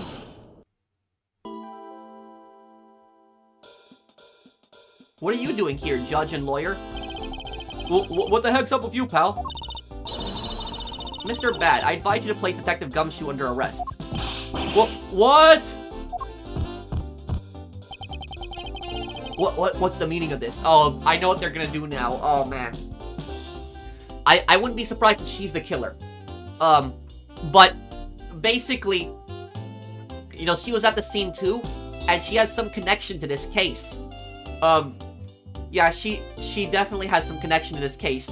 The woman that died, in the incident was related to her in the KG8 incident. And then the guy from the KG8 incident came in, but the reason that she is accusing Gumshoe is because Gumshoe is standing outside, and there's no other way to get in the room. That's why she's accusing Gumshoe. Ha, looks like you're not man enough to discipline your own subordinates. Don't you dare. That detective claims he was there, standing in front of the door the entire time. But I have it on good authority that it was all a giant lie. Miss Yu, I ask that you please explain that last statement. I'll let His Honor explain it himself. I saw it with my own eyes, I tell you. During the recess, there was a period of time when there was no one in the hallway. What? See, Mr. Bad? So I ask you, why would a detective who's supposedly doing his job the whole time want to fabricate such a lie? Gumshoe, did you kill Faraday? No! Of course not, sir. It would appear that the one who set this whole crime scene up is that detective, which basically renders his testimony a complete lie and wholly invalid. It looks like your perfect logic has just come tumbling down, Miles. I was in the hallway the whole time, but I didn't hear a single peep of a struggle. Was that statement really a lie? Detective Gumshoe, you're now a suspect in the murder of 2 men. Now spit out the truth, or so help me. I haven't lied to anyone, sir, honest. I really was there. I was in the hallway the whole time. Hold it! Detective Bad, I ask that you please do not act without my permission. After all, I am the one that is heading up this investigation, am I not? Don't talk like you know what's going on, boy. All I want is for the investigation to run perfectly. Perfection is the only wish of a disciple of Von Karma, after all. Therefore, before you take Detective Gumshoe into custody, I'd like to set the record straight on something. And what's that? What should I ask Detective Gumshoe about?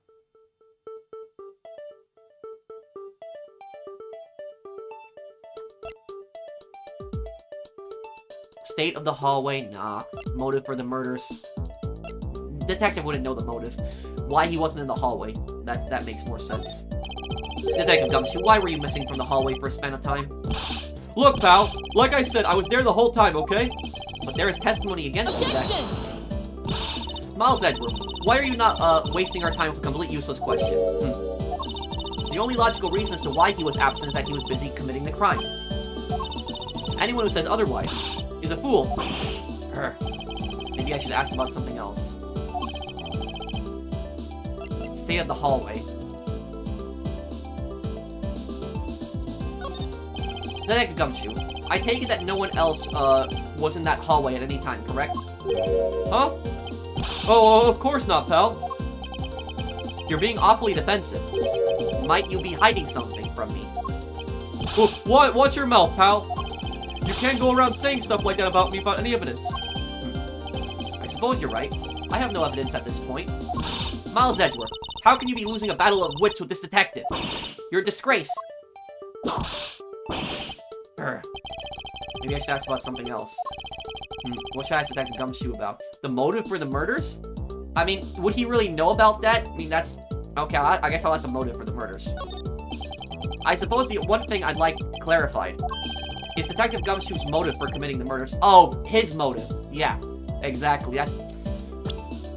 motive for the murders. I thought I was asking him. That's it. Okay.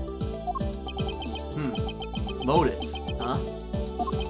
Gumshoe, you got a grudge against Faraday or anything?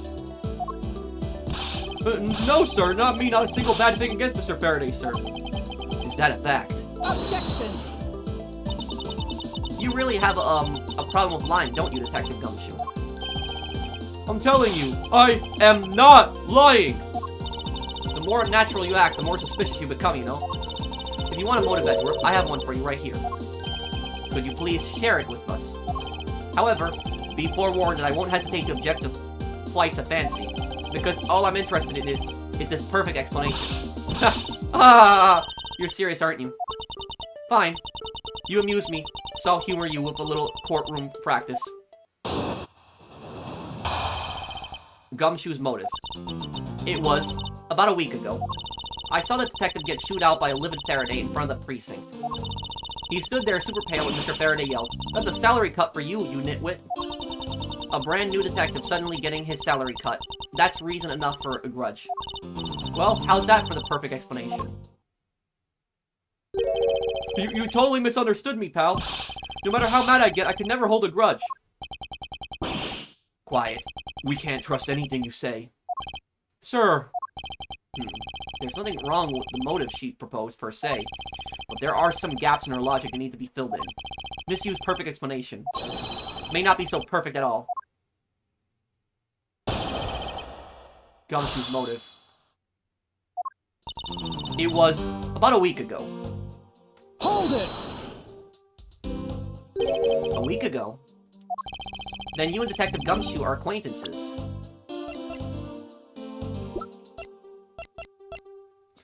New rookie detective. How long has he been a detective for? That's the question. He's only 26, huh? Looks older than he is. Don't even know how old the judge is. No way. I only met him in person today. Then how did you know about Detective Gumshoe? Oh, I've seen him around before. I saw the detective get chewed out by a livid Faraday in front of the precinct. Hold it! Mr. Faraday was upset. Yeah, you know what else? Mr. Faraday isn't exactly known to get angry often. But there he was, totally beat red in the face. And the offending detective just stood there, pale as a ghost, like he was about to die. Just like the face he's making now, right? I'm completely innocent, I tell you. Who? The poor man. It was quite the scene with the detective. He stood there super pale as Mr. Faraday yelled, "That's a salary cut for you, nitwit." Hold it! You just stood there watching this unfold in front of you. Yeah, I have to say it was really enjoyable too. But that's why, when I saw Detective Gumshoe earlier, I knew to steer clear of him. No way. I thought it was because I had something stuck on my face. But you do.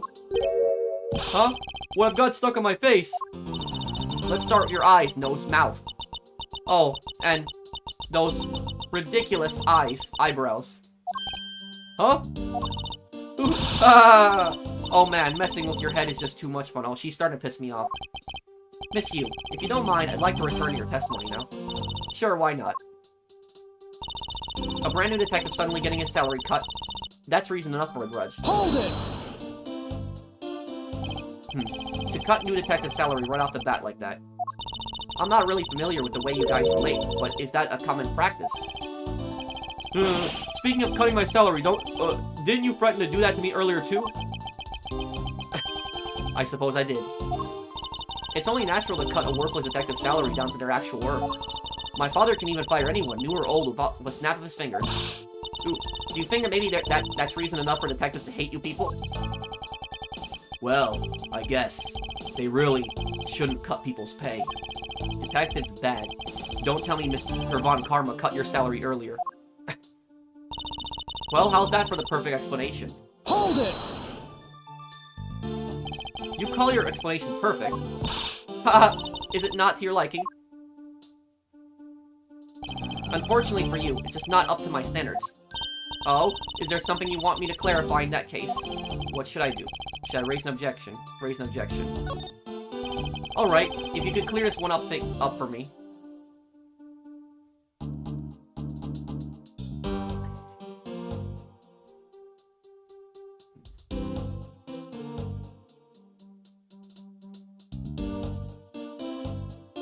Motive for killing Mr. L? No, she'll just say that he's a witness. He was a witness there. Faraday and Gumshoe's relation. Actually, allow me to ask the detective directly. What was your relation to Mr. Faraday? Mr. Faraday was in charge of training rookie detectives to testify in trials. I met him on the very first day I entered the criminal affairs department, pal. Oh, I had no idea Mr. Faraday was so involved. Faraday. He may look like an easygoing guy, but he's actually a bit of a nut for strict discipline in manners. Guys like Gumshoe tended to rub him the wrong way. There, now you know the detective and Mr. Faraday's were related. Happy now. No, wait. Who? You said you only had one thing to ask, right? Please allow me to ask about one more thing. Who? Oh, you're right, Edgeworth. Poor baby. Tell you what, I'll let you have another go. How's that?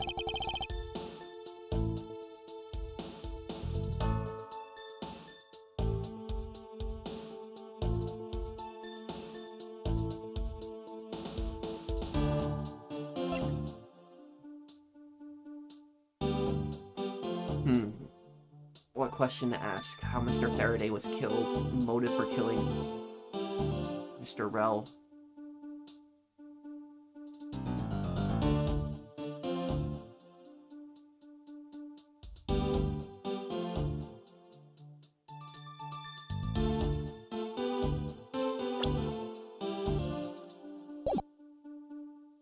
The motive for killing Mr. Rel, but she's probably gonna say he was a witness. And he was just there to frame him.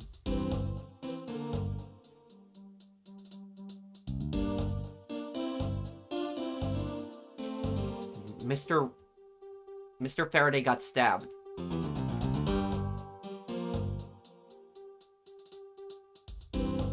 And then Mr. Rel was shot and Mr. Faraday was stabbed.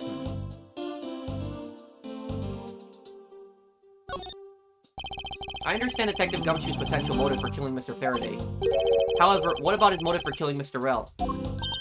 His motive for killing Rel? Like, I would know. Oh, I thought you would say he was a witness. If there was no clear motive for both of the murders, then I doubt this incident would have occurred.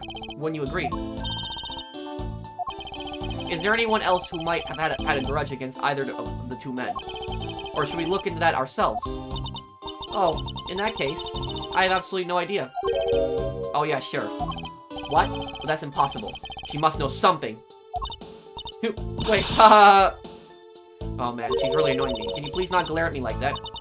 It makes me laugh. Who? I didn't even do anything and you're already laughing away. Well, anyway, the way I see it, as long as he had a motive to kill one of the two, this crime would have been played out the way it did anyway. Oh. Would you care to explain your logic? And this time, please try to provide a truly perfect explanation. Perfect this, perfect that.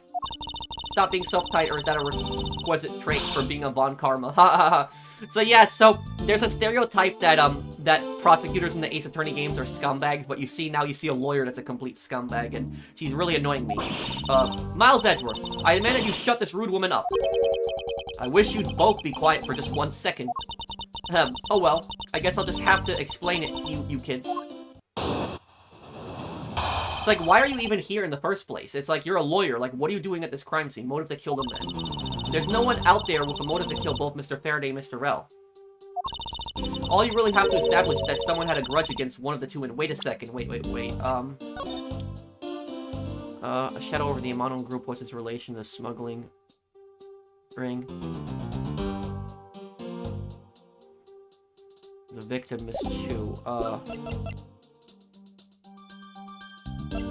Dead man is the guy he killed. All he established that someone had a grudge against one of the two men. Mr. Rell, who happened to be there, became a witness to Mr. Faraday's murder. Therefore, he was killed out of necessity and set up to look like they had killed each other. I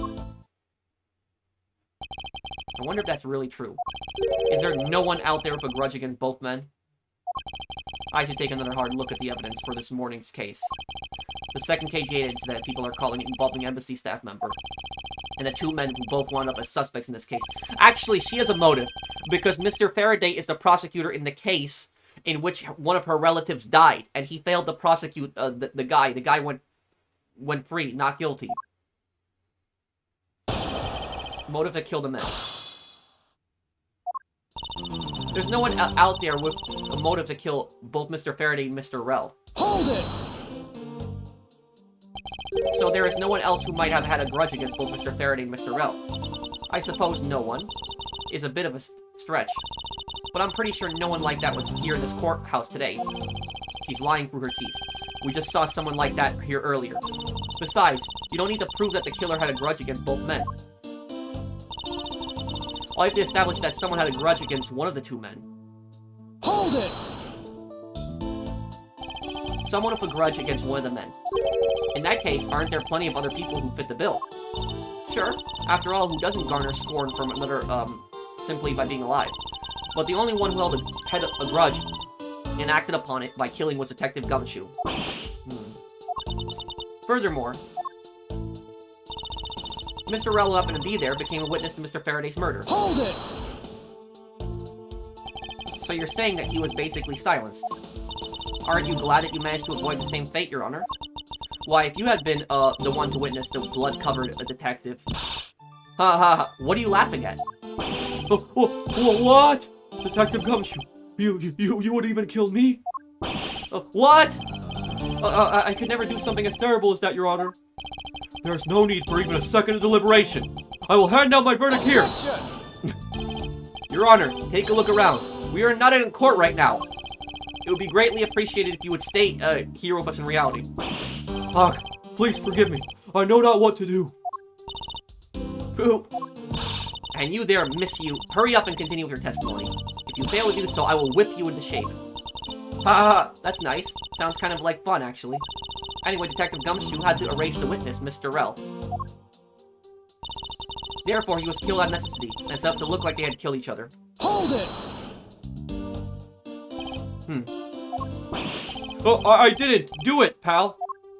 No hard feelings, but I don't think we can take the word of a criminal seriously. But I can't even begin to think of ways to set up a crime scene. I suppose you do lack the necessarily tactical mind required to do such a thing. Why do you have to kick a man when he's down without... The ironic thing about Detective Gumshoe is his stupidity is what's going to prove him innocent. You shouldn't put yourself down, Detective. You're a big boy. I bet you fought it up all by yourself, right? Yeah, that's right. And I worked real hard at it, too. I think this proves one thing about the detective. He has the mental acuity of a worm. I have to admit, her explanation makes sense. However, there is also something she overlooked in her testimony. I should present that piece of evidence and see if it can make her see the truth.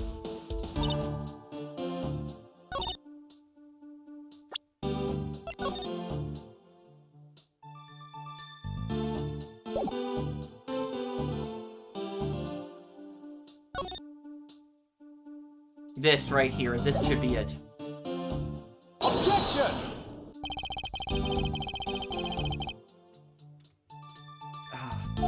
It wasn't on that one I had to show it.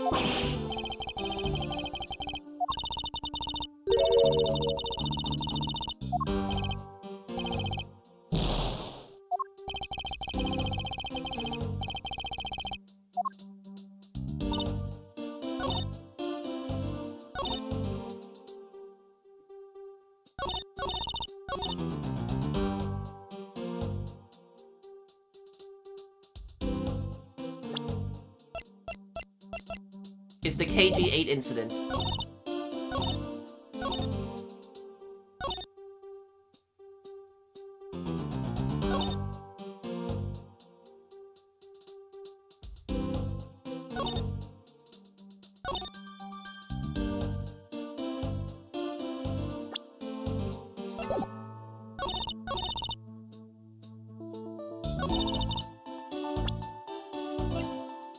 It's the KG-8 incident. The only thing I'm not sure of is which one to present it on. Objection! This one. Yeah, it's this one. I was right. It is the KG-8. I thought it was on the second statement and we better present it. That's the one thing I don't like about Ace Attorney sometimes is that, like, for example, all you really have to establish that someone had a grudge against one of the two men. And really, I don't see why you can't use the KG-8 incident on that one. On that one. And they wanted it to use it on this one. There's no one out there with a motive to kill Mr. Faraday, Mr. Rel. I was right. It is the KG-8 incident, but it wasn't the right statement to use it on. But I think it should have been able to use it on that one, too. Miss Yu, I believe there is someone you overlooked in making your statement. Or rather, is it because you'd rather not be bringing this person up? What do you mean? We are looking for someone with a reason to kill both Mr. Faraday and Mr. Rel. I can think of at least one person that fits the bill. He was a suspect in the original KG-8 incident. And a member of the, Kodopian embassy staff, Mr. Manny, Kochin. That's right, the very man who came to visit you earlier out in the hallway. The man who killed a member of the Kodopian embassy staff, Mr. Rel. And the man who was the, lead prosecutor of the KG-8 incident.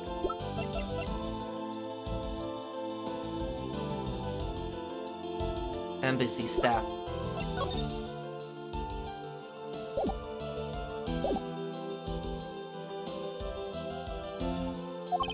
Are you telling me that Mr. Kochin has no reason at all to kill both of these men? Well, I suppose he might have a reason, or two. You covered for me, pal. Maybe you're not such a bad guy after all, and this is probably why Gumshoe is so loyal to Edgeworth, this case, because Edgeworth probably saved him. Don't get ahead of yourself. You're still a suspect, make no mistake about that. The perfect evidence, the perfect testimony. These are the only things I wish to hold. But I didn't do it. You will stay up under my authority and go investigate, Mr. Manny Kochin for me. And remember, I will not be very forgiving should any of this leak out. You want to investigate Kochin? You just be wasting your time. And why is that? Kochin was up in the viewing gallery, watching the trial. Or so I was told. Every cop in this place has been keeping an eye on the guy since he arrived. Then the only real suspect we have is still Detective Gumshoe. I suppose so. No way. Come on, Detective Bad. You gotta believe me, sir. I really was in the hallway the whole time, sir. I never took a single step in this room, sir. Okay. Then are you saying there was someone else who passed through the hallway? No. There was no one else, sir. Then why should I believe you? Didn't do it. That is one incredibly foolish detective. Standing right in front of a crime scene all by himself. It's as good as confession of guilt. I have to admit, it's a bit strange. Most criminals will fabricate some sort of lie to escape their crimes. And if that detective really wanted to prove that he is innocent, you'd think he would at the very least offer up, I spaced out while on duty or the like. Come on, Gumshoe. Time for your interrogation. Detective Bad.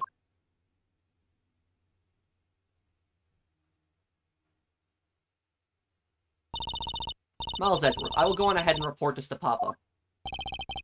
And that is, they say, is that right? Everyone, ho ho ho! Well, I suppose we should both be getting back to our real jobs now, huh? Before we do, Miss Yu, there's something I'd like to speak with you about. What is it?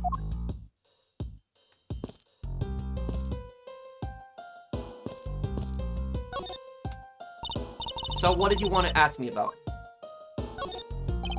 The current case of the murdered Kodopian embassy staff member. I've heard that the people have begun calling it the second KG-8 incident. Only among you law enforcement types. And what about it? I'd like for you to tell me everything you know about the original KG-8 incident. I'm afraid I can't help you.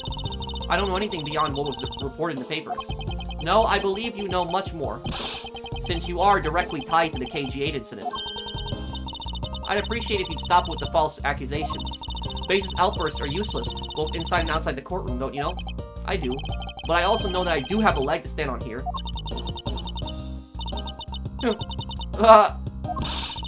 Think you can stop making the ultra serious face in front of me?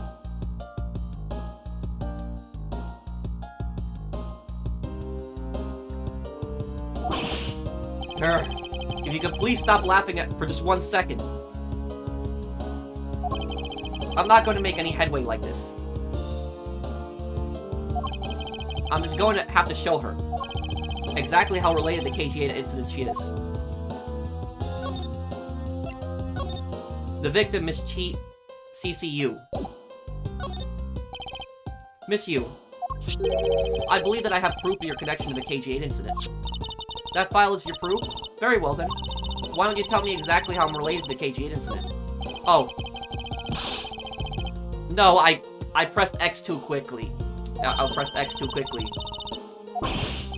No, I pressed X too fast. I didn't even get a chance to read it. Okay.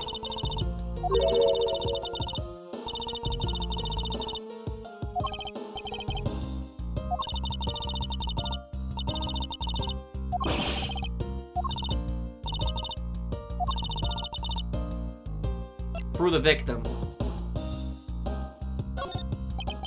Your connection to the KG-8 incident is through the victim. The victim's name is CC Ya. You will notice that she has the same last name as you. Can you really still tell me with a straight face that you are not related to this case? What's so funny? Sorry, but we're not related. What? Just kidding. You asked that question with such a serious look on your face that I couldn't help but... Miss Yu, I ask that you please tell me the truth. Alright. I'll tell you everything I know. Are you, as you guessed, the one who reported the smuggling activities to the Mono Group? It was my sister, CCU. As I thought. And she was killed right before she was to testify at that impending trial by Manny Kochin. But because he was tried once and was acquitted, he gets to live out the rest of his cushy life, completely carefree. All because of a lack of evidence. No, I heard that the evidence to convict him did exist. What? I heard it from Mr. Faraday himself after Mr. Kochin's trial was over. Apparently, a man in black made off with the most important piece of evidence. Then the evidence had been tampered with. Isn't it just like a criminal to do something like that? The smuggling ring being run out of the Amano Group by one of its secretaries. They bailed Mr. Kochin out. Turns out they were in league with each other all along. How big was the smuggling ring? Was it a large operation? I don't really know. Which is why I wanted to become the lead defense on this case that people are calling the second KG-8 incident. But I haven't learned anything new at all. I was probably expecting too much, I know. You mean you think the case has nothing to do with the smuggling ring? I don't know what to think. Why did Mr. Kochin want to meet with you earlier? Actually, he came to watch the trial. Apparently, he only found out that I was the defense lawyer on this case after he'd arrived. He figured he should say hi, and one other thing. Looks like you couldn't resolve anything this time, either. Too bad. What's that supposed to mean? Oh boy, stop it with the scary face already. I'm fine, really. I gave him a good slap across the face. The way she talks with the slapping him, as she laughs, always kind of creepy. But just as Mr. Bad said, he's not related to the double murder. I asked around and people in the gallery claimed that he was in his seat the entire time. Talk about cruel fate. Well, this is about all I know. Sorry. Guess I wasn't much help, huh? That's not true. I'm sorry I made you recall such a painful time in your life. What the hell is wrong with you, Edgeworth? You really are too serious for your own good.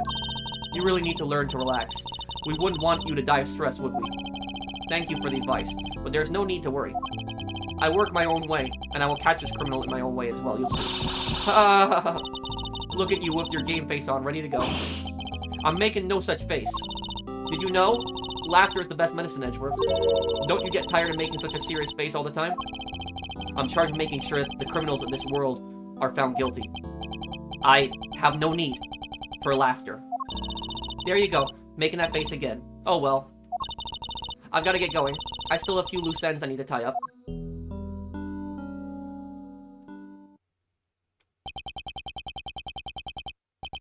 The KG-8 incident, and this murder investigation. It is my belief that these two cases are related to each other somehow. Plus, the Detective Gumshoe. It's obvious he's lying, even though the lie is hurting his chances. Clearly, this case is far from over. But whether or not that detective is the murderer can only be determined once I've completed my perfect investigation. Mr. Von Karma, I swear to uphold your honorable name, or my name isn't Miles Edgeworth. I guess we're gonna wrap it up here. That was a really long part. So the really long part for this one. Sometimes the to be continued things are like 30 minutes, sometimes they're like an hour, sometimes they're like 2 hours. But that's where I always leave off. I always leave off whenever we're on a to be continued screen. So thank you guys for watching. I hope that you guys enjoyed this part. If you did, do drop a like, and I will see you guys on the next one. Take care, everyone. Have a wonderful day, guys.